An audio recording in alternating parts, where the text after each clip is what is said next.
kusanyusa okulaba era oli otya ssebo nange okubalaba bannange mazima nsanyuse okubanga ate mumpadde omukisa guno okuba nti njogerako eri ensi nga tuli mu makkati gw'enteekateeka ez'ekifuba okugulawo discount paradise. Discount paradise tulowooza nti mu nsi buli muntu yali yagadde yesiime ng'akyali mulamu kuba teri mufu yakola ki yesiima. Gwasobola okuteekawo essanyu eryo lyoyagala ng'okyali mulamu oba n'osobola okulirekerawo abalala. Kitegeeza weeyagaliza okusooka then oyagalize abaddawo kasita okitegeera nti Katonda gy'ali ekyo kyonna kiyinza okukusobozesa okwagaliza abasigadde. Eyo nno y'empagi essatu eziwanirira obuscout, the 3 pillars of scouting. Kyekyo abasikauti nekaka musoosa Katonda. Abascout tugamba nti duty to self, duty to God, duty to others. Omuntu woba teweemanyi ne Katonda tosobola mumanya, naye woweemanya n'omanya nti nze okubaawo kwange kwaliwo lwa Katonda, kitegeeza nti omanya Katonda era oba omutadde okumanya kwo okwetegeera ye kumanya ka Katonda okusookerwako. Then woomanya Katonda wosobola okumanya abantu abalala nabo balina omugaso, kubanga bw'okitegeera nti yatonda abantu mu kifaananyi kye n'olaba muntu munno n'omanya nti weewaawo Katonda gy'ali. Weewaawo ekifo kino bakiyita the Scout Paradise. Scout Paradise badde nnyingirawo ne ndaba emmotoka eyitibwa discount. Naye abala abasajja ebintu batandikidde ddala ng'ogyeko eky'obuscout ate obwa engineer. Ali omusajja yatuukira ddala n'okudesigninga entambula gyemulaba ku screen awo. Engineer M.i.S.O Kiwana bwe tuli naye olunaku olwaleero, omulamwa gw'olunaku olwaleero tulina camp ejja kubeerayo olunaku z'omwezi nga lumu mutuuka wano ntegeezeddwa. Nze nva kuyita mu training ya courses entonotono fe abanenenene ze tuyitamu, nange nga nindirirwa nayita ebibuuzo okutikkirwa ku bifo byendabyeko ebitonotono. Parking yo nene yo tewali ajja kwekwasa, naye ekisinga obunene wano kyendabye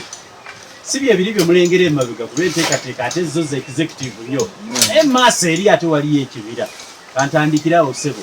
nga lumu paka nga 3 December Scout Paradise mututegekedde kaki? Okusooka tusoose oteekawo ekifo ekigenda okubeerawo. Ekyenjawulo kye tulina nti mu bategesa abalala bategeka stage, ne bategeka obutebe enkya obunaavaawo. Kye tutegese ekigenda okubeerawo nga akaseera konna. Nansana Camping and Innovation Center erimu ebintu bibiri. Camping ebadde emanyiddwa nnyo mu bascout,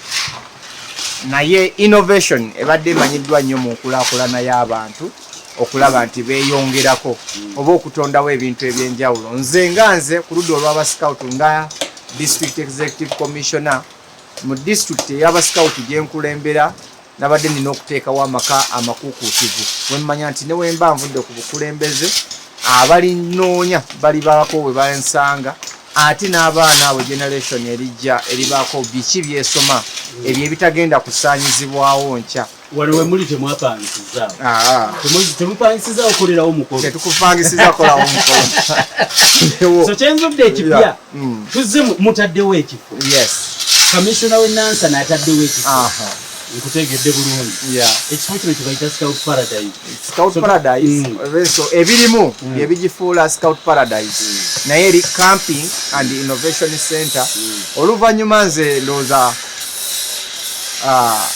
ng'omuwanguzi w'abayiiya mu ggwanga nga innovator yali awanguddeko mu ggwanga mu mwaka 2015. Ekintu ekyansoomooza kyali kimu nti we twafuna omukisa okumanyaako ate mu nsi endala we bakola nga ba innovators. Bw'oba otunuulidde ensi nga South Korea, bo kye basooka okufokasingako nga bo ensi yaabwe okuba nti ekula ku speed eyayiriyiri, yasobola okumanya amakulu g'abayiiya ababeera mu ggwanga, bo nebaterawo incubator. Incubator kyali badde ng'ejjalulizo ly'abo abalina ideas ez'enjawulo, nga omuntu asobola okuba nga muyiiya ayiiyizza kagaali naye ate nga tasobola kukola tube ekola muki mupiira oba sasi erinaatambuza omusingi. Kati mwabo bo we bajja ne bagamba nti nkoze piki naye esobola okutambula, naye ate ow'amataala. Kati incubator eyo ebeeramu abantu ab'enjawulo abalina obukugu mu sekita ez'enjawulo okugeza nzize ne bizinensi oba ntonzeewo ekintu naye ate simanyi bwe naakifunamu ssente ng'ate waliwo omukugu eyamanya ebya finance ng'ate asobola okuba ng'azimba gwe ayiyiza kino n'omanya n'engeri gy'ogenda okijjamu ssente oluno bwe tuyambira oba we tukuliza ebirooto ne bivaamu ebintu ebyamakulu bantu bangi bafudde n'ebirooto byabwe bafudde n'ebirooto nga birungi olw'okuba nti batuuka ekiseera ng'ayiyiza ne talina wanjinza kifunamu ssente so weewabaawo incubator ng'eyo emuyamba okumuteekateeka okumuguruminga okumumentalinga okumwembulesinga okumuzzaamu essuubi n'amaanyi okutegeeza nti kyavuddeyo nakyo si kibi wabula ate kisobola okuvaamu ekirungi ekiyamba abalala okusukkuluma ku ye ne bamuyambako ne bamusapootinga n'asobola okuddamu amaanyi okutuukiriza ekirooto kye kati awo nno we nakiraba ne ŋŋamba nno ekituufu nalabako baganda bange nga bayiya zipiki nalabako naye ebirooto byabwe byonna byafa kubanga tebalina wawe bayinza kuddukira na kirooto kyabwe ayinza nakutegeera kirooto kyabwe tugezanga nze nti nga ntandikawo okuseresa amayinja mu ggwanga tewaaliwo omuntu asobola kukitegeera nti ddala kisoboka nga buli gwe ŋŋenda agamba gundi kyoyogerako okitegeera gwasinga abazungu otegeera amayinja ogamanyi obuzito bwago naye olw'okuba nti bali limited mu kumanya mu ekyo kye nali nkola so singa nali nfunyeyo abantu abansapootinga okugeza nti ndowooza mu ggwanga era nasangamu ku university emu Makerere University nasangayo Dr. M.K. kati at least ye yali mu sector ya innovation wadde nga ali mu construction sector yasobola okunyanguyiza nti wennamunnyonnyola mu baprofesa ndowooza y'omu gwe nannyonnyola n'alaba nti kyemunnyonnyola ddala kisoboka era kisobola okukola kati nange eyali talinaba kubeera nti nno nfuuka profesa oba nfuuka dokita kyampa amaanyi ne ŋŋamba okay bw'abanga profesa akirabyemu amakulu kitegeeza ekintu kye ndowoozezza kya makulu so abantu bangi abafuna ebirowoozo eby'amaanyi ne basinkana abantu abanafu either mu mitima gyabwe oba mu nsawo oba mu ndaba y'ebintu ne babamalamu amaanyi ebirowoozo eyo ne bifa kati eno incubator oba innovation center omuntu yenna agenda okujjawo wanaasangira abantu abakuŋŋanyizibwa balina obukugu obw'enjawulo oba abaali bayi experiencinzeeko embeera ng'eyo ne babazaamu essuubi ne babayambako ne babasapootinga okubalaga nti ekibazi nakyo kirungi era kisoboka. Njagala okubuuza mu busikawutu bintu ki bye mwagala okwencubatinga? You can want to do something. Osobola okwagala okukola ekintu buli muntu alina kyayagala okukola naye nga talina waatandikira. What are the cores mu busikawutu? Ebitone biki byoyagala okwencubatinga biveereyo mu innovation center the hub ey'abasikawutu bwe bajja okujja balage innovation zaabwe. Olw'okuba we twogera ku innovation sisobola kubeera specific bintu ki kubanga bigenda kuyiyizibwa buyiyizibwa naye mitendera ki gye tuyinza okutunuulira twagala okutunuulira omuvubuka abagenda okubanga bakozesa obwongo bwabwe kubanga mu nsi tuli mu nsi etakozesa birowo oba bwongo bwabwe nga bakozesa obwongo obwabaterekebwa oba obwabaweebwa twagala okulaba omusikawutu omuyonjo mu bintu byalowooza mu bwongo bwe mu birowoozo bye mu bigambo bye n'ebikolwa olwo bifulume nga nabyo biki biyonjo nga tetulowooza ku bantu bagenda kukola mundu okitegedde obwongo tebuba buki buyonjo kimala kubanga buyina kyokola kigenda saanyaawo okitegedde obwongo buyonjo bwebukola ekigenda okugasa community ekigenda okwongera ku bantu abakyetoolodde nti yesu obuyiiya bulungi naye woba oyiiya butwa butta bantu obwongo bwoddala bubadde buyonjo ng'oyiiya gw'olaba population y'abantu gy'okooye obwongo bwe buba obuyonjo oyiiya ti wemba ndeese olusennyente n'ebikuta by'amatooke n'embikombayininga n'enjijjamu amanda gagenda kuziyiza ekibira ekyalitemeddwa okuvaamu amanda gagenda kukendeeza ku expenditures ezibadde z'amasannyalaze obwongo obuyonjo buleeta ebikolwa ebiyonjo kubanga buba bivudde mu bigambo ebiyonjo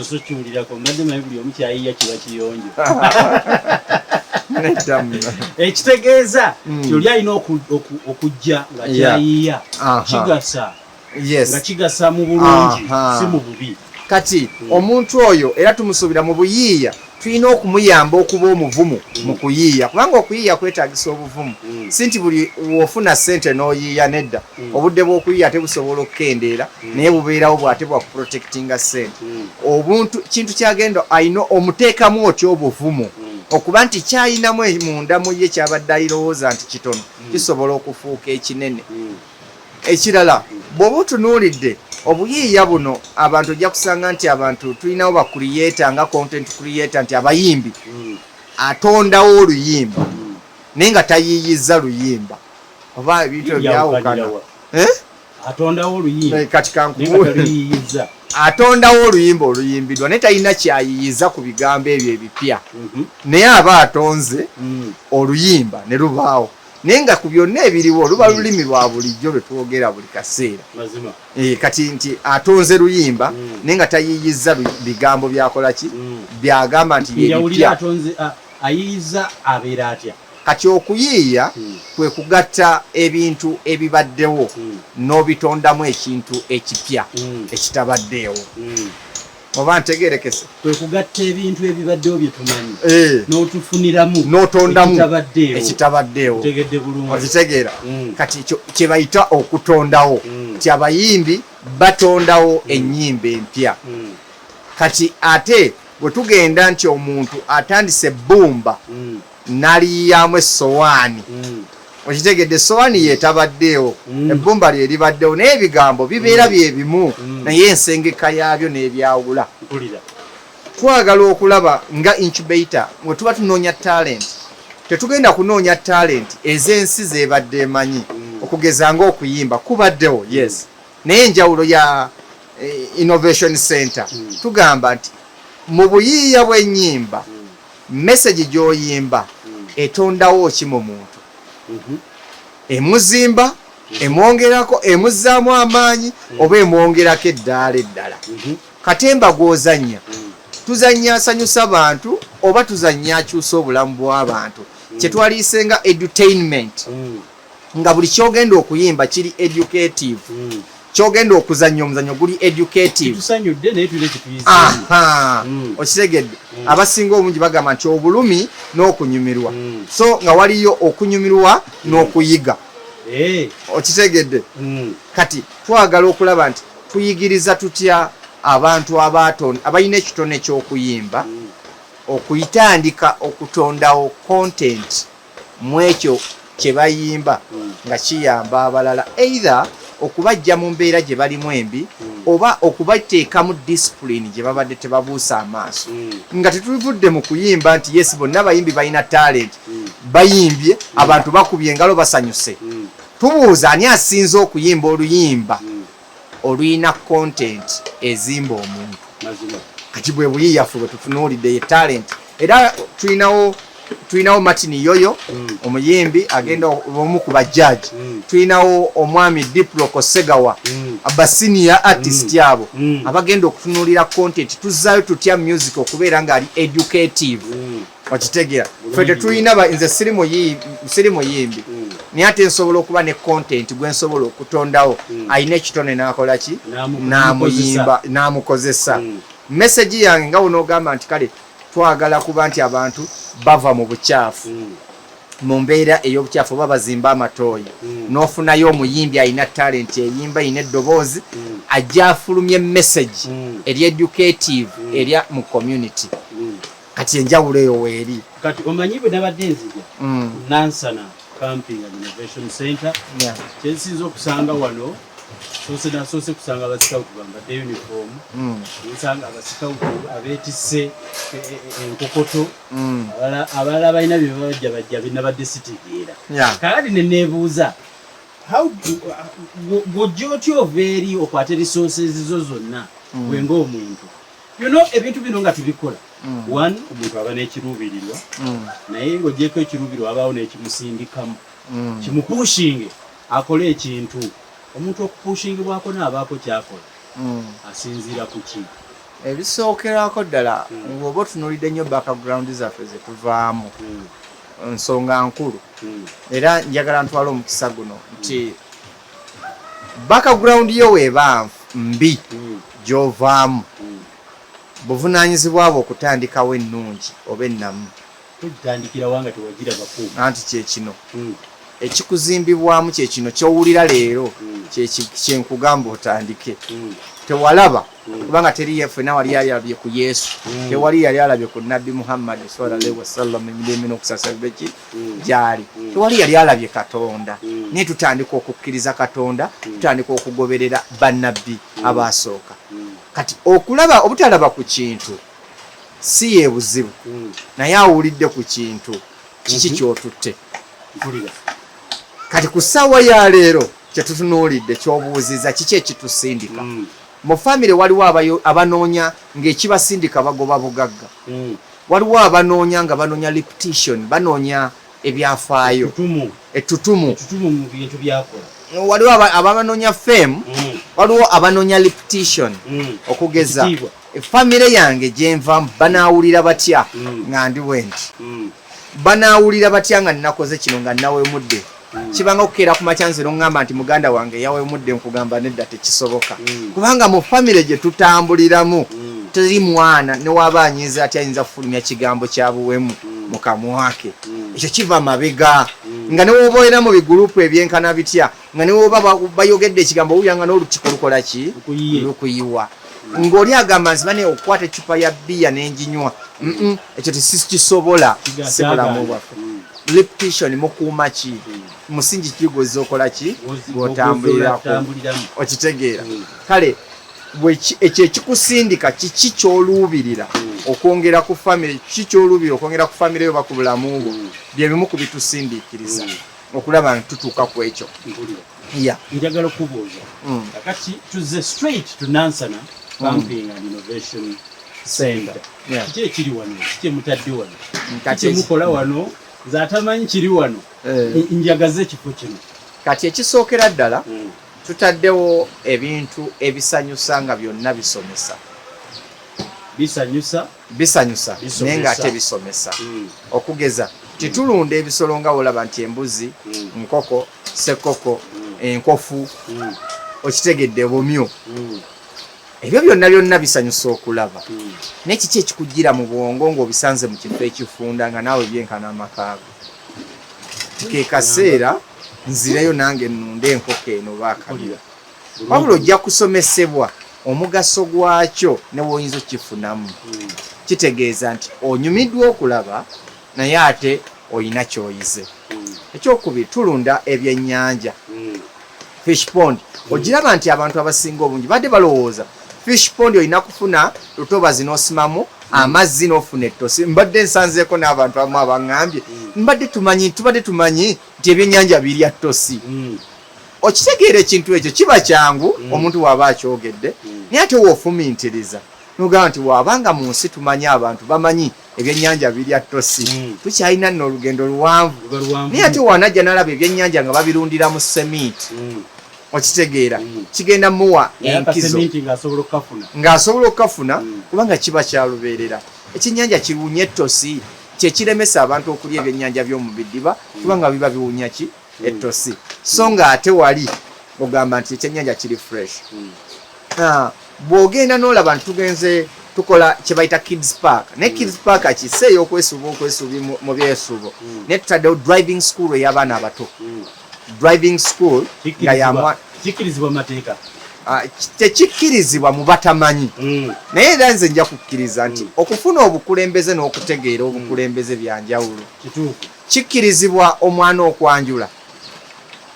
kwe kutya omwana n'akola omukolo gw'okwanjula nga wa myaka nga kale 12 nga wa 12 tekikkirizibwa naye ate mu masomero tutegeka abaana abo ne bamanya ennono kati njagala tukkirize mu ggwanga okuvuga emmotoka nnono okitegeera naye ensobi gye tukyasinza okukola nti omanyi nnono omuntu akola asoma afune ssente agule emmotoka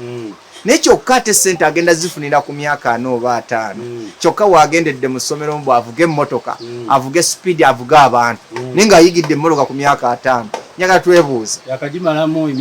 emyezi 2 atandise weebale nnyo okitegeera kati watya we tuddayo emabega ne tugamba we kiba nti okubuuza kya nnono omwana okufukamira n'abuuza atandika muto nga tannaba nakuyiga kwogera bamugamba fukamira obuuza abagenyi kubanga bwe bulamu kati bwe tutandise okuadapting okozesa essimu nnono kati bwe ŋŋamba kati bwe tugambira waliyo emmotoka z'abaana abato we kiba kimenya tteeka wakiba ziyingiza mu ggwanga kitegeeza we kiba tekimenya tteeka emmotoka ezo bazireeta ne baziwa bubi baana ne bavuga nga batomera ebisenge nowaana aba akuze elementi ako tekamuvaamu okitegeera tekamuvaamu okutomera amanyi tewabaawo kyonooneka naye omwana ono watya nga ku myaka gye emyaka 10 omulaze emmoloka eno ey'abaana abato engeri gye bagivuga mu mateeka amatuufu ag'abakulu kimenya ki kijjawo ki kimwanguyira ne bamanyi abazungu ne bakola katuni wa mwana wa mwaka gumu bakulaga road signs webale nnyo ne traffic wabanga katuni bateekamu n'owa traffic ne bateekamu n'emmotoka ne bateekamu n'amakubo lwaki tetutandika ku advance nga naffe ntugamba katuteekewo essomero eriyigiriza omwana okuvuga emmotoka ku nguudo ne waaba atudde mu mmotoka naga taata ebitaala byase red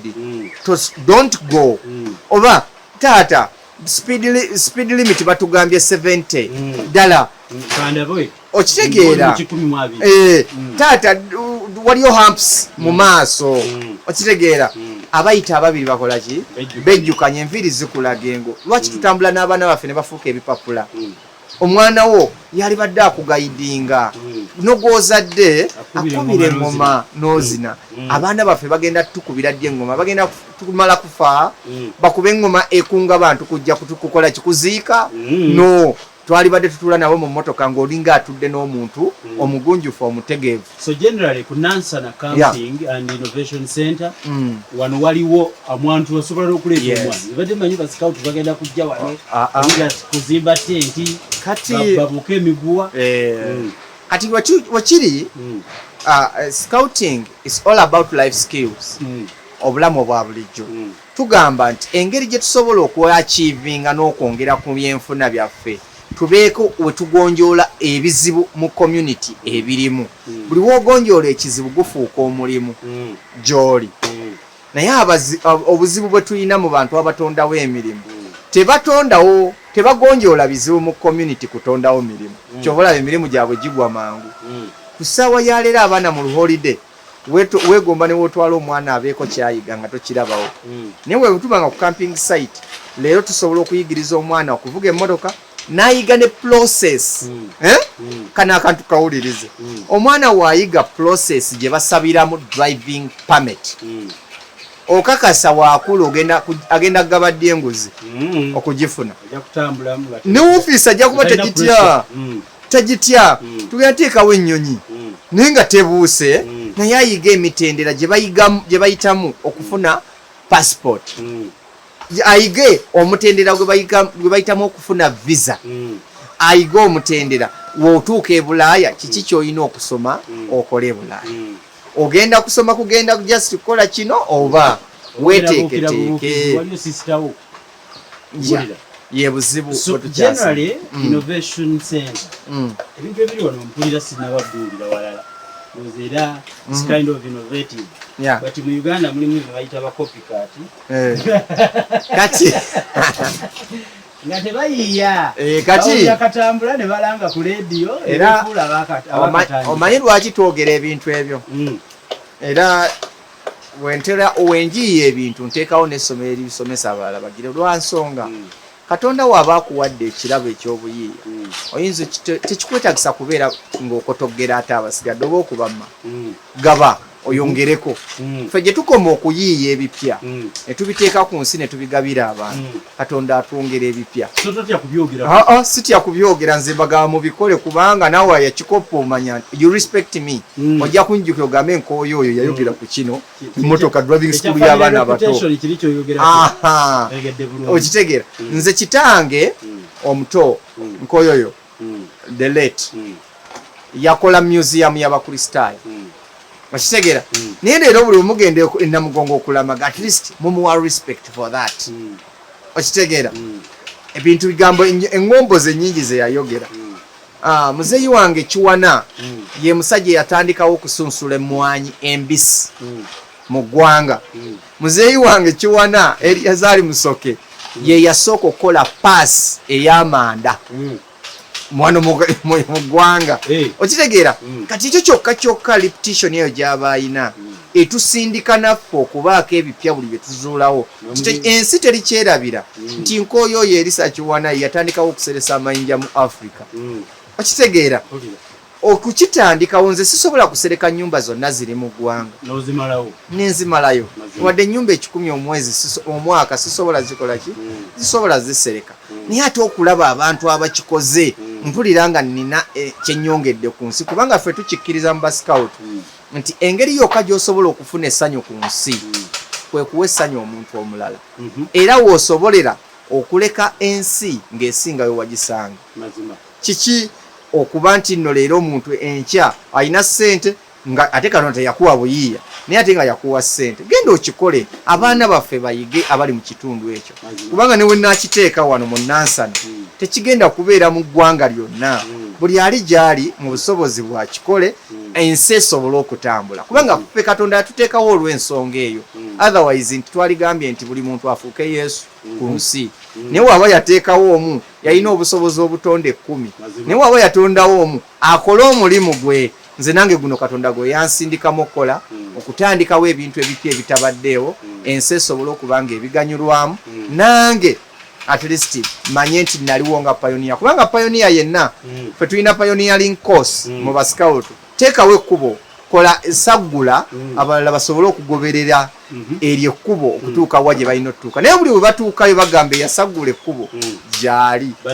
ekyo kyokka kimala kale n'olwekyo tutaddewo fish pond nti sifa abatandikawo scouting Baden Powell Sir Stevenson Smith Baden Powell yatandikawo scouting naye ate leero atufudde ensonga kubanga yatuwa obuvumu okubeera ekyo kye tuli tutaddewo fish pond tugikoze ng'erimu ebyennyanja bigenda kuba bikulu olw'ensonga twafuna omukisa ne twadvansinga ebyennyanja tubiyina tubirunda mu nnyanja ate we tubirunda nitugamba nti awaka tubireete ate tubisembeze mu bantu masente ze naalikozeseza kati nga ku eno garden oba camping ground okuleeta ebyennyanja nti ebyennyanja 10 ebigenda okuliibwa abantu mbiteeke mu fridge amasannyalaze ge ngenda okukozesa kati ate abireese ne mbiteeka mu mazzi nga bisigala biramu omuntu n'akijjayo nga kiramu n'akirya gw'olaba otyawo nga bivunze n'okuvunda kati leero kijjayo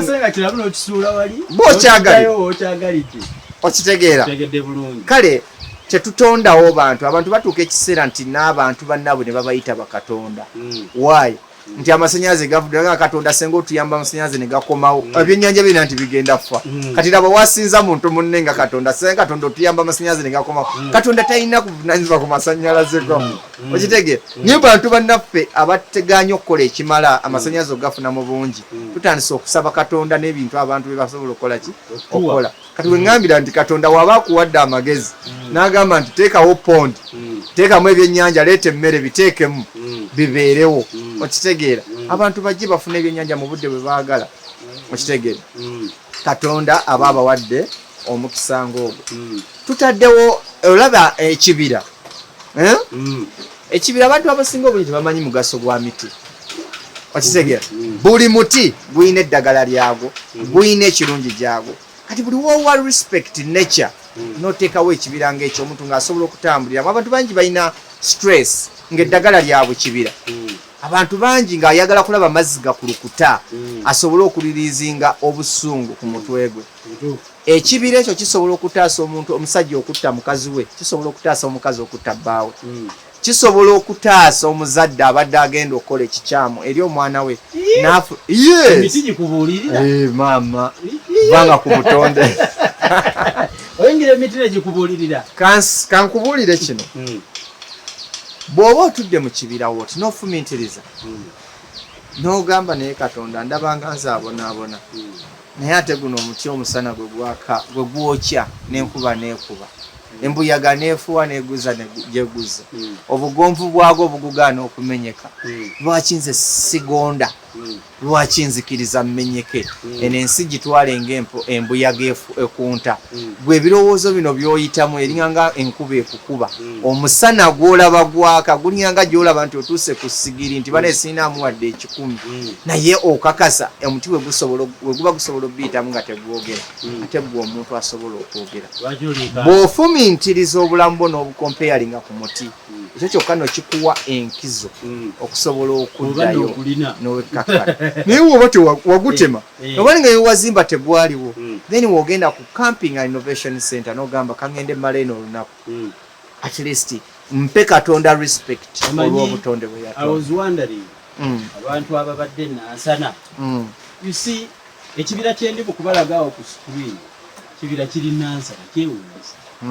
kati omuntu gwe ngamba nti kiri nansana ayinza okuba omusajja agudde kyali kubanga nansana gye tumanyi. I'm just trying to imagine how you get this idea in the middle of a kind of Islam or what. Nansana kubanga waliyo abantu wonna abantu bakoze eki bazimbyewo. How you think of preserving ekifo ne kibeerawo bwe kiti nga balaba balowooza kuzimba kalina na kuteekawo kidongo kikube buli kimu bakirinnyirire. We are sincerely so nja kusaba kutegeeza abantu Nansana camping and innovation center ate eri Nansana teri mu mabira teri mu mabira eri wano mu kibuga kyammwe ki Nansana Kalamatendo oyita wali ku municipal council onoonya wali kooti ya Nansana mweri ekkubo mukkirira n'obuuza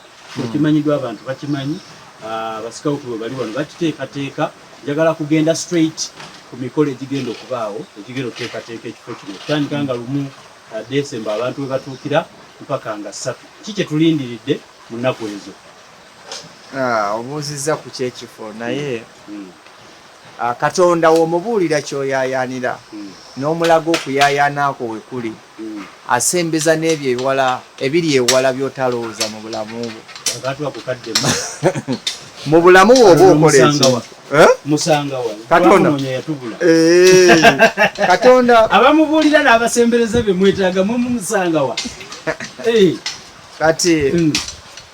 nga bwe tugamba mu kutya Mukama amagezi mwe gasookera era Katonda we bakubuuzanga ekibuuzo Katonda okuwa amagezi n'okuwa omukisa kikyosaba mukulu kankaka Katonda okuwa amagezi n'okuwa omukisa njagala byombi sabako kimu sabako n'ennyini byonna naye akuweeko kimu musabeeko kimu ampa amagezi akuwa amagezi kati awo ffenna we tugendera Katonda omusabanga omukisa kubanga Katonda wakuwa omukisa n'amagezi manyi ogenda gafuna. Bantu bangi balina amagezi otherwise senga ye bakulembera eggwanga ba professor ye bakulembera eggwanga amasome n'abalina amagezi amayiya oli n'akola ki ba professor abakoze abayiyize emmotoka si ye bakulembera ensi zaabwe abayiyize ebizungirize ebigenda mu bbanga si ye bakulembera eki ensi zaabwe amagezi mangi. Naye Katonda wakuwanga omukisa n'omutegeera ate kumutegeera kwe kumukutya then okumutya amagezi ne gakola ki ne gajja. Kyogambye nti nno Katonda ng'omutegeera akusembereza Katonda w'omutegeera n'ategeera ky'oyaayaanira muggwe kubanga bwe tuba tusabaga Katonda Mukama Katonda nze neetaaga okukyusa ensi eno ngireke ng'esinga we nagisanga neetaaga nkyuse Nansana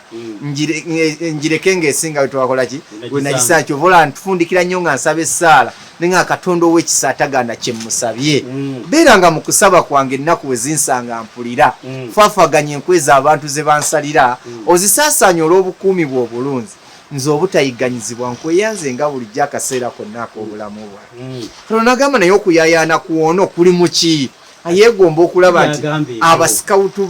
abasikawutu batambula nabo ensi ayagala ogikyusa ebeere ng'esinga we twagisanga. Leero omuntu wasanga ekibira mu Nansana nasanga nga waliwo camping site nga waliwo ennyanja waliwo ki n'agamba no okuyayana kw'omuntu kuno we kuli ne Katonda wakkubira empenda ofune otomanya kamukubira akafukano ogitegeera akasange wakati w'abazimba mubonna nga bazimbye naga kalibeerako oyo kubanga gwe nalonda yandaga okuyayana kwe bano bonna baŋŋambye banoonya wakkubira mataffaali banoonya wakwokya manda banoonya kamba sindike wala ogitegeera ogitegeera kale mu nsi ebintu ebisinga obungi Katonda akola ebinene ebitasobola na kusuubirwa nti bikola ebinene naye nawe oli yeebuuza naga naye kati ono emiti gino senga agisazeemu embaawo senga agisazeemu enku nga bookya bulooka bangi ne transport aba mutono okitegeera kati awo nno kyenagambye wakuwa omukisa n'omutegeera akuwa n'amagezi agaawula ekitono ku binene n'ogamba nti wennaatema omuti lukoma ddi eryanda nditunda ensawo z'amanda zivaamu mmeka era wozitunda zivaamu ssente mmeka wosooka n'otunuulira nti we tuteekawo oba kaŋŋambe ka tutaddewo swimming pool nogaa swimming pool wen tulina ba marine scouts marine scouts ye balubbira aba scout naye we tugamba tubatwale mu nnyanja batandikire mu nnyanja okuwuga kiyinza okuba ekizibu katuteekewo abaana abato kubanga abantu bangi ojja kwesanga oli aganze sisobola kuwuga ninga embaga zantama nga talina kyakola ki kyakwambala yakula tamanyi kuwuga talinnyanga mu swimming pool feffe nnyini obulamu bwaffe nga tetwalinnya muki mu swimming pool kane wogisanga nga oli mukulu ogiyita wabbali nga atayagala byakukola ki kumbe tewakyemanyiiza okisanze busanze kyakuyitako kati wetugambye tuteekawo swimming pool etandikirako ey'abaana abato abaana bano batandika okufuna knowledge bafune skill kubanga amataba tegagenda kulinda kugamba nti nze saagala kola okitegeera kati mu mbeera ng'eyo abaana ffe bamalanga kudduka mu bibira owali emigga owali ebidiba tusobole okuwuga naye leero wabawo swimming pool ngaosobola okutwalako omwana wo wabweru nagenda najja nayigirizibwa balubbire abascout okuyigiriza omwana oyo okukola ki okuwuga tetukoma kumuyigiriza kuwuga naye tumuyigiriza n'okutaasa omuntu agudde muki mu mazzi ajja akiyiga muto najja nga akula n'avaamu abadde mu secondary n'agenda mu swimming pool eya secondary n'agenda ku ya university kati n'abanga omuze amaze ogwadaptinga era nakiri we kiri abantu ng'oggyeko okuba nti bagenda kuyiga okuwuga n'okutaasa omuntu yenna agudde mu mazzi nga bayigira wano twongerako nti tekigenda kukoma ku ekyo kyokka wabula ate bagenda kwongerako n'ebirala abantu bamanyi nti camping waba scout kambategeeze kino no buli muntu agenda mu kampu naye aba tamanyi abasinga bagendayo lwa nnaku nga bagenze bafiiriddwa ne bazimba ensiisira ne bakola ki bagenze ku nnyimbe bagenze ku mikolo gwe weebuuze yes weebuuze ennyumba gye wakuliramu mwagikuliramu abantu bana oba mukaaga nga tebamala mukakasa we mufunayo omukolo ewammwe ne mugenda okusula mu kyalo muba mujja mu nju eyo naye we muba mwafuna skill ng'era nga buli muntu amanyi mu nnyumba yange ennyumba y'omusajja omunnayuganda mu nnyumba y'omuntu kati omugunjufu abeeramu ne ka camping tent mu nnyumba nga woobeeramu nejjambiya nga tokola totema manda n'obeeramu n'embazi nga toyasa nku n'obeeramu n'ekinu nga tosekula binyeebwa kale nno gyalibadde kya bugunjufu omuntu okubeeramu nakatenti akakampinga nti we muba mugenze mu kyalo abantu bangi balemeddwa okuddamu waabwe mu kyalo ne beefunyiza mu mmotoka neweefunyiza mu mmotoka kubanga yalinga tenti naye nga neweebaka bubi okedde ku makya gwe mukolo naye nga wenna olinga gwe baakubye emiggo kati njagala tubeeko bye tuyiga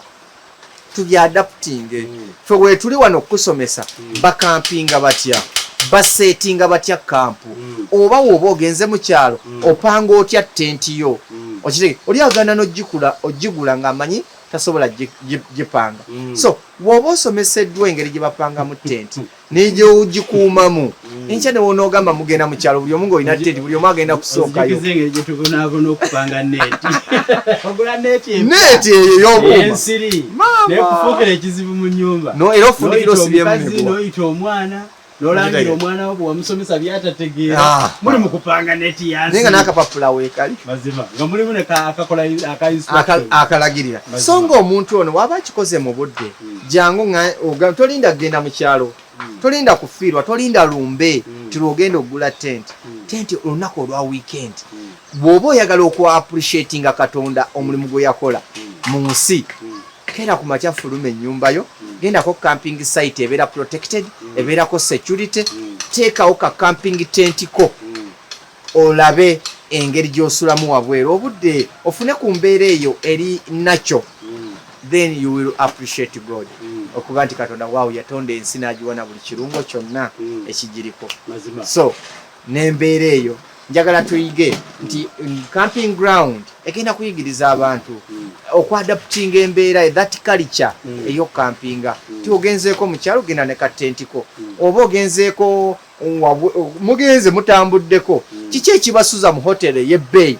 nga tenti ya layisi ekiro kimu kye musuze mu hotel nga kikumala okugula tent n'ogisigaza ate sente zosasudde mu hoteri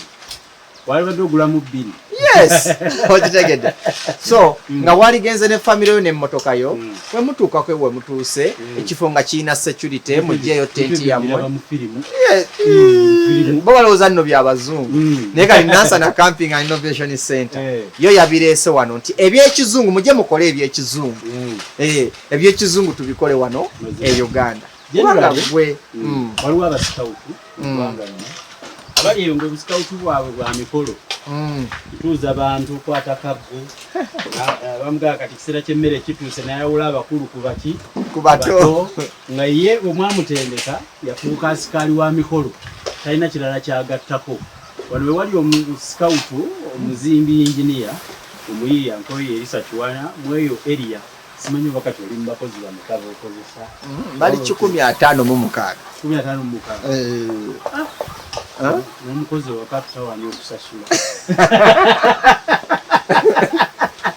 atulerera omwana omwezi guggwako n'omwekanasa ebintu ebyo bikola otya n'omalako nabyo ekisookera ddala nkyensinga okwebaza scouting scouting is education for life skill musomo gwa bulamu wabula era mugendo gw'abavubuka ogujjudde obukodyo bw'obulamu wabula kufuuka okusomoozebwa ng'okuze olw'okuba is education for life skill mulimu leadership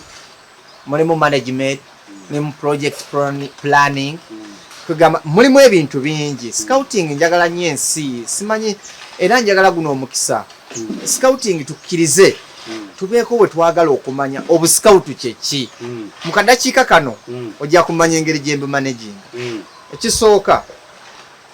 scouting tulina empagi 3 ezibufuga era tukola buli wolaba omuscoutu ng'asayininga oba ng'akubye saluti oba ng'akola ekirayiro akola engalo zino ku angle 90 degree n'akugamba enebeera duty to self duty to God duty to others naye zino engalo okuyimirira kubeera straight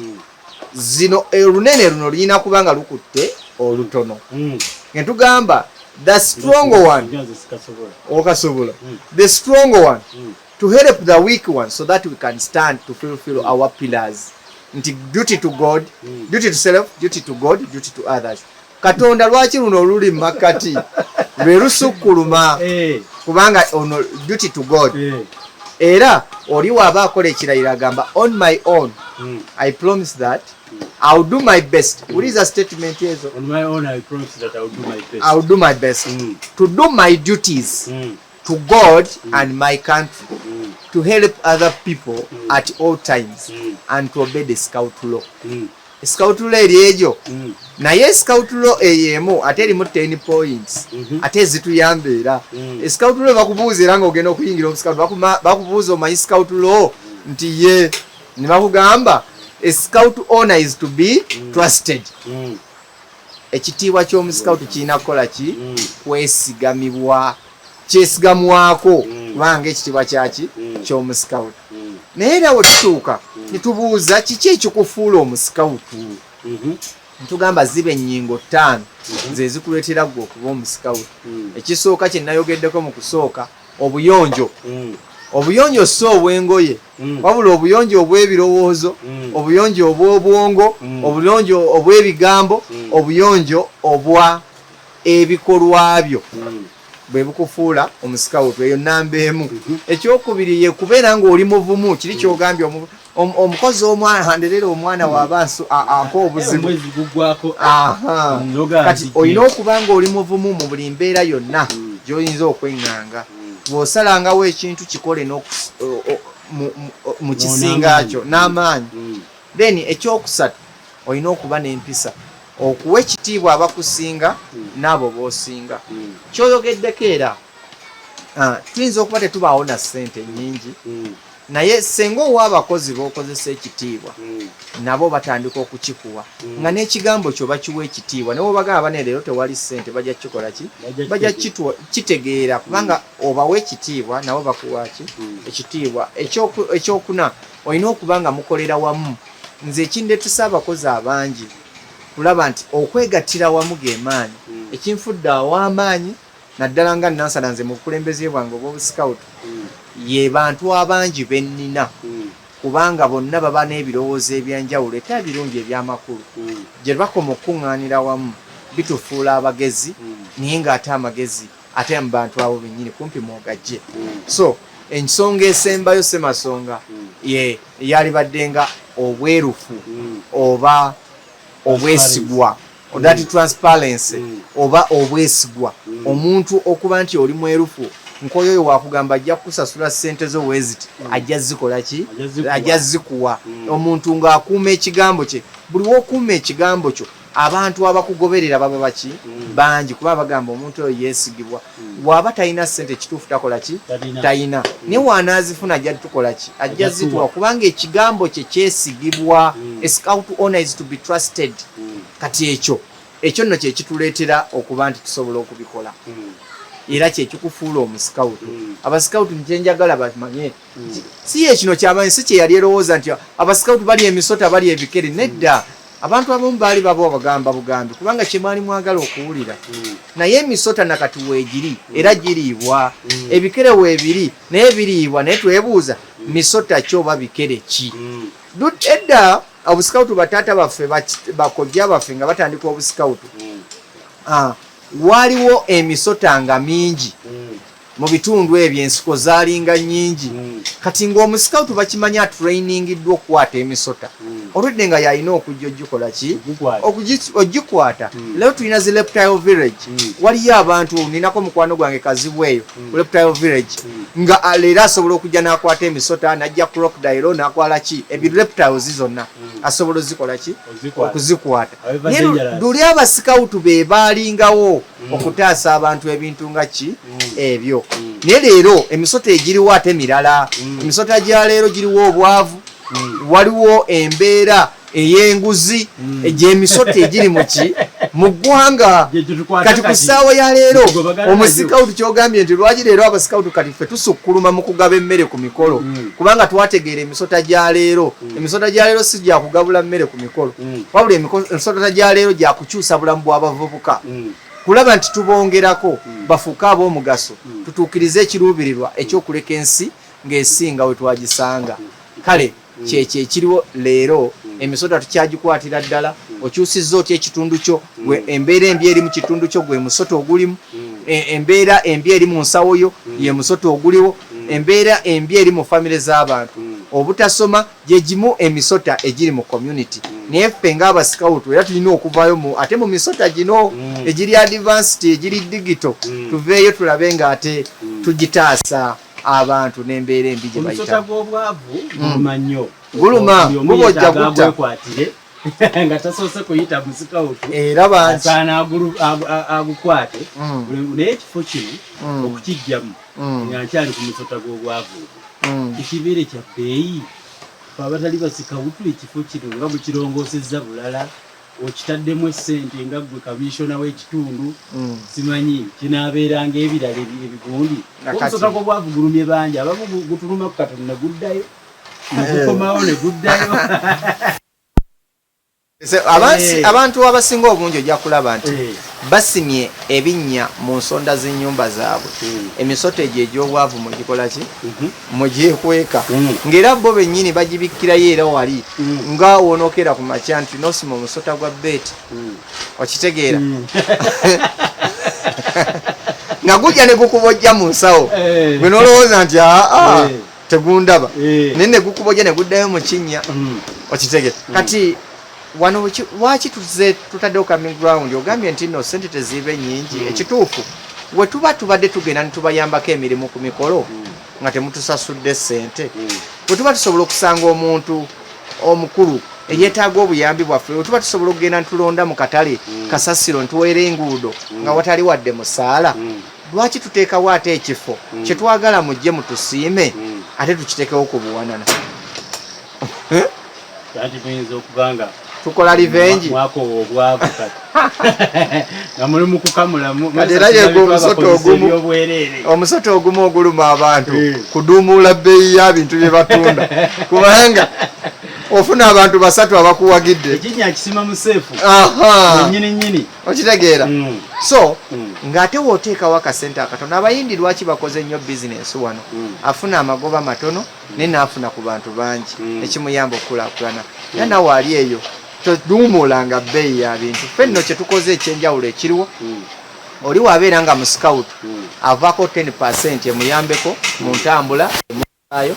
akasente kaffe katini ddala kubanga ka appreciation era ebisinga obungi ewamu tetusaba sente tetusolooza sente wabula tugamba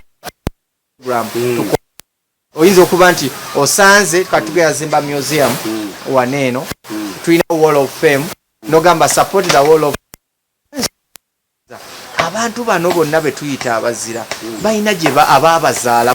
baava balina famire ze baavaamu naye tubaddiza ddi tugamba nti teri muzira mulamu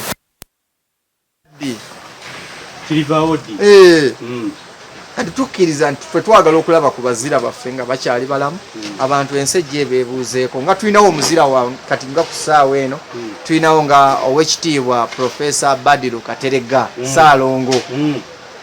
oyo muzira omu ku bascout omuzira gwe mmanyi nina maama wange naziwa Susan Muwoomya muzira mu bascout kwegamba mulabeko nga mulamu waliwo abantu abaagala omu appreciatinga ng'akyali mulamu ninga tebagenda kulinda amale kufa bagende kubanga omufu talya okitegeera so twagala tutandikawo eyo eyali badde nga embeera oba kala tugiyite culture ey'okusiima abantu nga bakyali baki balamu jukiza abantu abatula ku kiro z'ennyama ne bakaabira okwa amaziga g'abanyaaba kagayi singa nyama nga abaddewo nali akanyama kali ng'akaguze akajjuza kamulali naye agamba mamange singa yakola ki webuuza bwe yaliwo lwakitagamba maama wange lwe yaliwo yalyanga ku nyama eno takyagirya nakabira okutaga singa abadde tatujjukuza lwe yagimuwaako okugirya kagalida kuza omwezi nga lumu nteekateeka abantu okubategeeza nti nno ate campsite eno and innovation center waliwo several competitions waliwo n'ebirabo ebigenda okuwangulwa simanyi ekikula ki ekyabantu abagenda ozeetabamu nategeddeko nti owekitiibwa omuyimbi Diplo Kusegawa abasinga mumanyidde mu kayimba kali akasooka omunoonye watudde sooka omunoonye akitegeddeko nti omusajja oyo wakubeera wano ng'asunsula ebitone n'okusuumusa abo abana abasinze ku bannaabo si nti abalala tebajja kuba tebakoze naye waliwo asingako ku banne Eng.Nkoyoyo bwe yasinga abasikawutu abalala n'abakulembera ekintu ekyo ngenda kuba mpumulamu katono nnyo ate nkomewo tunyonyole competition zigenda okubeera wano ebirabo ebigenda okugabibwa weeteeseteese otya otambudde otya tutukanga lumu entikko y'emikolo egigenda okubeera nija kubanga ya 3 ansooke neetoololemu komewo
tukyali ne Engineer Nkoyoyo Elisa Kiwana. Tuli ku Nansana Camping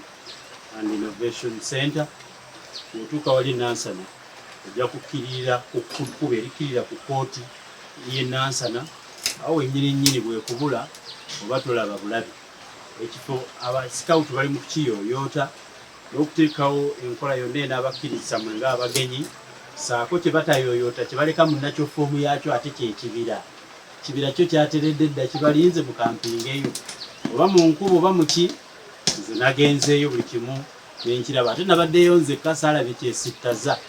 Manyi Engineer, mu ggwanga lino mulimu ekivvulu ekyajjamu. Kirina ekitundu gye kibeera mu ggwanga. Kirumirizibwako okubanga ekivvulu ekyo abantu lwe bakuŋŋaanirayo ndowooza ne sitaani akiita. Naye simanyi mu camping ebeeramu abantu bangi. We need to know what will happen here. How safe are Ugandans? Ssaako how secure morally. Kubanga abasikawutu bamanyi muli bantu bampisa nnyo ate tezisiwuukira mu camping site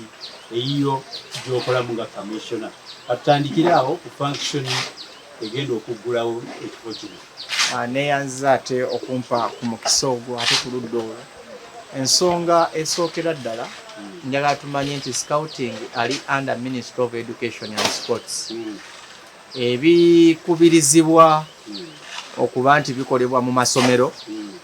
oba mu nneeyisa kubanga essomero lirimu parties 3.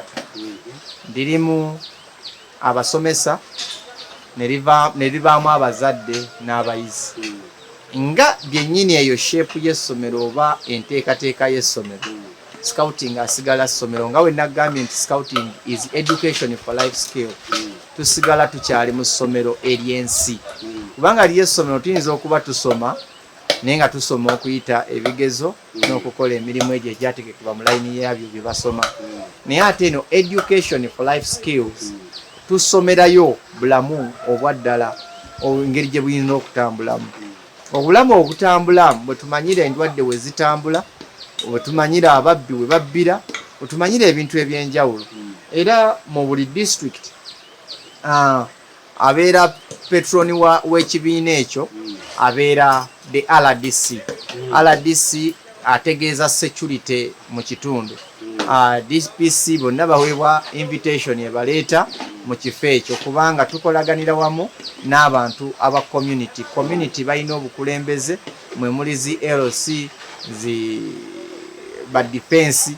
bonna be tutambula nabo ku kyalo kuno. Kale ensonga we twogera ku security, we twogera ku bumenyi bw'amateeka, we twogera n'ebikolwa ebitasaanidde kukolebwa mu masomero, automatically tuba ku line y'emu nti Nansana Camping and Innovation Center is ly'essomero erisomesa omuntu obulamu obwa bulijjo. Obulamu obwa bulijjo bw'osomesa omuntu temubaamu ate kimenya oba kyonoona bulamu bwe. So tuli mu line entuufu kubanga tutambulira wansi mu guidance ya organs ezo eziziyiza nezitangira ebintu ebisigadde. Kyova olaba omuntu yenna waaba atuuse mu kampu eno tusooka ne course gye bayita safe from harm. Safe from harm gye course buli mu scout agenda mu kampu gy'asooka okwatendinga okusobola okuba nga atambula mu ngeri entuufu. Weewaawo tutegedde bulungi nnyo. N'olwekyo twagala okuba nga tumaliriza ekitundu kino tulabe nga ate tweteekerateekerera ku z'omwezi nga lumu saako n'ekifo kino. Let me talk about after lumu mpaka nga 3. Oluvannyuma lw'ekyo what do you expect? Kiki oluvannyuma lw'ekyo nga kivuddewo ekifo kino kigenda kuba kiddukanyizibwa kitya? Tukijjamu ddi, motoka eri etya n'ebirala? Ekisookera ddala nti ekifo kino kigenda kuba tekistopinga lwa nsonga nti nga abasinga obungi bamanyi mu sekita yange ey'okuzimba nga Engineer Stone Roofing Uganda Limited, ate kampani yatandikibwawo obuyiiya oba etambulira ku musingi gw'obuyiiya. Wekibanga gano ge gafuusa amaka ga innovators abantu era incubator y'obuyiiya, kitegeeza tulina kubeera kumpi nnyo ejjalirizo we libeera wali incubator. Kale enkoko tebeera wala kubanga yemaamira amajaago okusobola okuba nti nno gasobola okuvaamu obukoko ne busobola okuba nga ate twongera ku kisibo. Kale mu mbeera eyo nga Stone Roofing nga yejjalulizo gy'obuyiiya tetusobola ate kuva mu maka omuli incubator mwezimbiddwa era ofiisi zaffe zigenda kuddira ate ddala muno okitegedde kubanga tugambye ennyo era abantu abasinga obungi bakitegedde mu nkola yaffe ey'emirimu ffe tukolera waka emirimu tegibeera wala nawe tukola ki we tusula kubanga ffe akatali kabbe tukikkiriza amagumba okasuka muki mu lujja nawano era nga bwe tuli nti tugaziye bugazi ne tuteekawo amaka agaaniriza buli muntu kubanga client waffe tubadde tumuzimbira mukulu kankaka tumaze okuzimbira naye obadde ogamba ate kati stone roofing nziramu ntya okugiwagira oba abasikawutu babaddewo ku mukolo gwange ate enkya mbabeererawo ddi ogamba akatutwale ka birthday kaffe ku kifo kyabwe kangenda okwanjula kwange nkutegekera eyo kwekangende nfuneyo meeting mu conference hall yaabwe katugende tufune team building ate ku camping ground yaabwe kitegeeza nti akaseera konna waggule buli mukolo gw'oyina oyagala kubaako by'oyigiriza mwana wo mutwalako out mutwale mu kifo ekitesittaza ekifo kyokka ekiyina no smoking abatasigambagamba nti wantu olina onywerawo sigala nedda nti newoba ogenda kutuwa sente nyingi naye tetukyagala kubanga ffe kitwesittaza okitegeera kale yembeera eyo eriwo nti ekifo kigenda kubeerawo lubeerera kyenabagambye preparation ez'abalala ziyinza okubeera nnyangu bategeka butebe na tent naye preparation zaffe tutegese ebintu ebiri permanent oze kuwagira kifo kubaawo olubeerera sekuze kuwagira nsawo zaffe tugende tubeewo naye muzze kuwagira kifo kubeerawo olubeerera nawe newoba togenda kujja tekigaana genda ku Nansana Scouts giteka mu Google genda ku Google teka mu Nansana Scouts www.nansanaScouts.com genda ko subscribinga oba ogambe ntino kale njagala kuwagira abaskautu abe Nansana njagala kuwagira stone roofing njagala kola ki tutambulire wamu kubanga gwe kyogenda okutuwagira nakyo kyekigenda okutufuula ab'amaanyi nkya ate otusange nga tusingako wano kubanga tukikkiriza mu bizinensi yonna buli luki olina okubanga okula olina okubanga weeyongerako si we wali ate woolina okusigala buli luki olina okwongerako noba nga tobowa bantu boweereza oba bokolera era tubasuubiza buli lukya wajja kubaawo ekyenjawulo ate ekyo neetaaza obutakyogera nnyo nakiteekako emphasis kubanga tukimanyi twogera ku camping and innovation center wabaawo omuyiiya omupya aleese ekipya jangu okirabe waliwo abayiiya abeetagisa obuwagizi bwammwe nga weetaaga mukwatako ogwo gufuuka omulemu mu bulamu bwabwe ŋŋambye waliwo abantu bangi abataweebwa mukisa gwa kuba bayiiya naye ate nga mwaweebwa omukisa ogw'okufuna ssente nga musobola okweyambisa omukisa ogwo ne mujja mu bayiiya ne mujjamu abayiiya abo ne mubempawalinga ne mugenda mutandika bizinensi nabo ne mupataninga nabo ne mukombayininga nabo ne musobola okutandikawo bizinensi ate zigenda okuyamba famire zammwe nabo ne basobola okuganyirwamu mu buyiiya bwe bazze nabo weewaawo otegedde bulungi nti akukola obulungi omukola bulungi ate era mu basikawutu nakkoze obubi omukola bulungi endowooza yange kimuluma nnyo nno gwokoze obulungi nga kkoze obubi obungi omanyi bayibuli ekugamba yakubye eno teekawo ne sayidi endala ate era simanyi buli omu kyagoberera pulezidenti Museveni yatugamba nti yakkiririza mu loovu Moses anayi ebyekisirikale ate oba ebyomubiri bitya era kale lunaaba olwo buli omu yeesalirawo naye abasikawutu bakugamba nti akoze obubi omukola bulungi nakkoze obulungi era omukola bulungi emphasis yaffe kyobola ntugitadde mu bayiiya okuwangula ebirabo tutandise mu mbeera naye olwokuba nti tulinawo ebirabo ebyenjawulo naye ffe nga tugambye okwongera amaanyi mu buyiiya nti agenda kujja awangula ekirabo omuntu yenna agenda okujja n'ebiyiiye ajja kuwangula akakadde kalamba n'ebirabo ebijja biddiriŋŋana ate kwabo abawanguzi namba 2 ne namba 3 wabula ate n'abo abasigadde bagenda kuwangula kubanga twafunyeeko kampani ezimu ezivudde ezigamba naffe twatandikawo bunga bayiiya ku mirimu gino era waliwo Cadicol egenda kubeerawo Katumba Demolishing Company ejja kubaawo ne Stone Roofing egenda kuwagira SSTV Uganda TV y'abasikawutu nga woolaba ne Media Choice nayo yo yagamba nti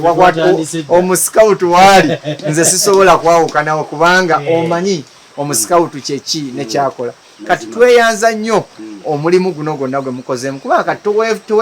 toweefuddeeko wekka niyo yagadde n'abalala baganyulwemu okusobola okulanga bafuna ekyo ekyenjawulo. Njagala okubategeeza nti Engineer Nkoyoyo Elisa Kiwana ye ssenkaggali wa kampuni eyitibwa Stone Roofing and Construction Company, emirimu gy'okuzimba emikulu nnyo. Akati siva kuno ng'abantu tobawadde essimu, ebibuuzo byo siibikuddiremu kubanga nze we banambuuza nja kutamwattamwa. Nandika essimu nkwata ntono nnyo kuba mbeera ku kamera. Ate bwe nvaako ne nnyingira studio tewaleekaanirwa, ate tewannyonnyolwa, ate tewamalibwa budde.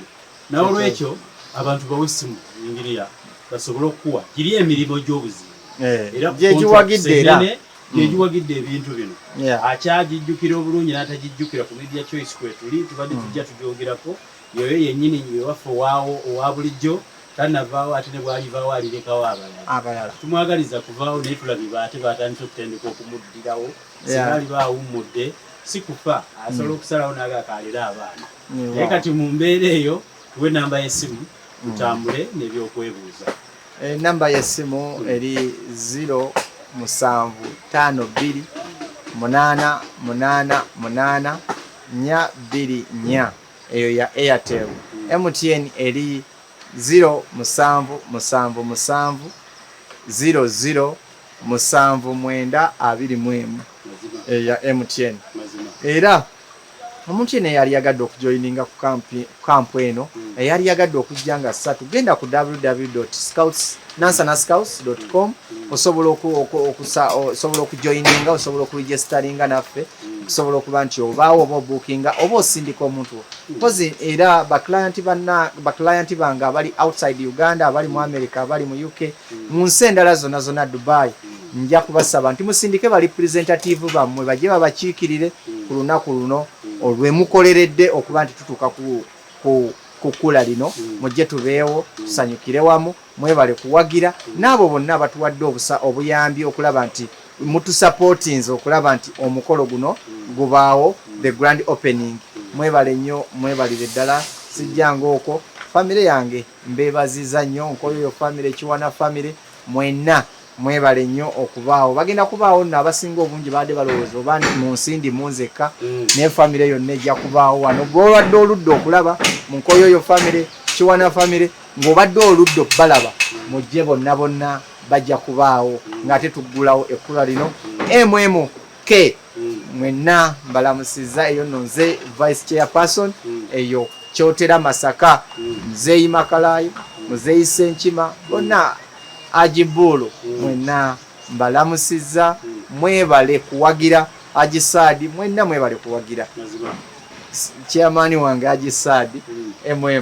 mwenna mwebale omulimu ogw'ettendo gwe mukola kubanga Oluganda bumu, Oluganda bumu. Ffenno ffe tulina omukisa, famire yaffe erimu ebitundu bibiri, erimu abakristaayo n'abasiraamu, era kyova olaba nti ffe tuli two sides. Kale mwebale nnyo, mwebalire ddala. Nate era njagala okubategeezaako nti Media Choice Television, branch of East Prime Film Production Company, tujja kubeerawo wano kifo ky'abasika. We have another home within Nansana.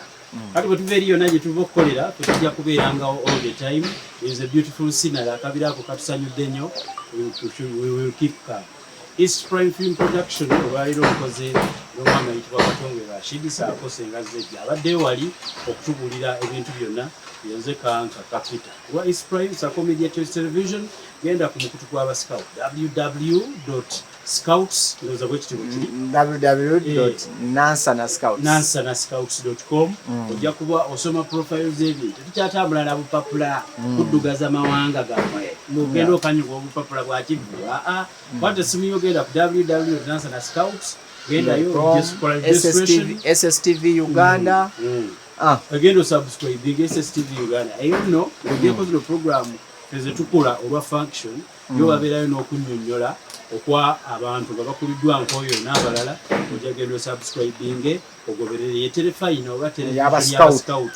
eri mu Uganda mu innovation ekintu kye basinga okubanga boogera ku Media Choice Television. You can even go and follow up kubanga ffenna ebintu bino tubitambuliza ku mutimbagano ogwa wano. Ssaako ne website www.eastprimeproduction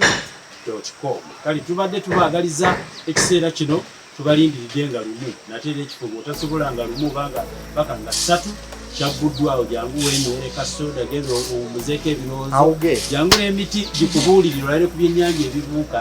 ate osobola n'okukisongako nti ekyo kimbuukidde bulungi kibuukire mu sowaani bijja kubeera wano tubasiibudde. Obugagga bw'omuntu gwe mutwe ogujjudde amagezi n'enkola era nga n'obwongo bwesera okwawula ekkubo ku luwenda nkeera kumaliri nnyo seebaka kuba nnina olubuto abange n'abantu be nnina okuba obulungi nsaanira kkola n'enseŋŋondere gwakunukkira ensingo okkakkana nzikaatiriza ennyo omulamu ag'okukola eri abaami n'abakyala saka abavubuka okuba abayiiya kola nnyo ng'omuddu mu ddakala oliryanga omwami aneeganya okukola ng'alabye ye bujja yandiba omujeere kimanye nti n'omuka omwavu bw'onoolemwa okukola ani alikuyamba yeetegese okwaŋŋanga ebizibu byo n'olwekyo yiga okuyiiya kati eyettanira okuyiga mpa amatu omusomo gugova mu kunaanya.